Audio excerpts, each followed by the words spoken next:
Digital marketing లో అనుభవం ఉన్న ఎగ్జిక్యూటివ్స్ కావాలను సంప్రదించవలసిన నెంబర్లు 8688926084. ఇక ఆషాఢంలోపే విస్తరణ, మంత్రివర్గంలో మరో నలుగురికి ఛాన్స్.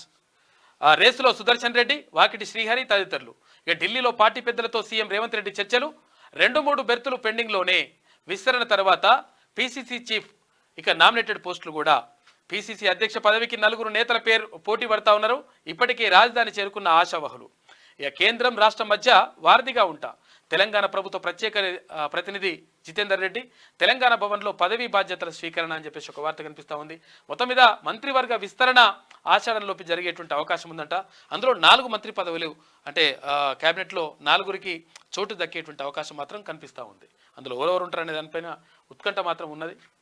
ఇక ఢిల్లీలో కేంద్ర మంత్రి గడ్కరీని కలిసిన CM Revanth Reddy, deputy CM బట్టి విక్రమార్క, మంత్రులు కోమటిరెడ్డి, తర్వాత శ్రీధర్ బాబు అంటూ అక్కడ చిత్రాన్ని చూసుకోవచ్చు. అక్కడ వివేక్ వెంకటస్వామి అందరు కూడా ఉన్నారు. రాష్ట్ర మంత్రివర్గ విస్తరణ ప్రక్రియ కొలిక్కి వచ్చినట్టు తెలుస్తోంది. సీఎం రేవంత్ రెడ్డి 3 రోజుల ఢిల్లీ పర్యటనలో మంత్రివర్గ విస్తరణపై అధిష్టానంతో చర్చలు జరిపినట్లు సమాచారం. ఇక జూలై తొలి వారంలోనే రేవంత్ తన మంత్రివర్గాన్ని విస్తరించనున్నట్లు పార్టీ వర్గాలు చెబుతున్నాయి.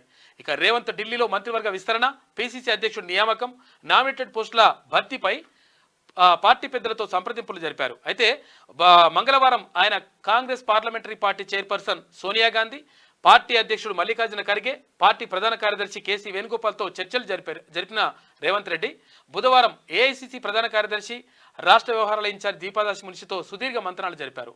ఇక విశ్వసనీయ వర్గాల సమాచారం ప్రకారం తొలుత మంత్రివర్గ విస్తరణ, తర్వాత పీసీసీ అధ్యక్షుడి నియామకం ఉంటుందని చెప్పేసి తెలుస్తా ఉందంటే ఒక వార్త కనిపిస్తా ఉంది. డిజిటల్ మార్కెటింగ్ లో అనుభవం ఉన్న ఎగ్జిక్యూటివ్స్ కావాలను సంప్రదించవలసిన నెంబర్లు 8688926084.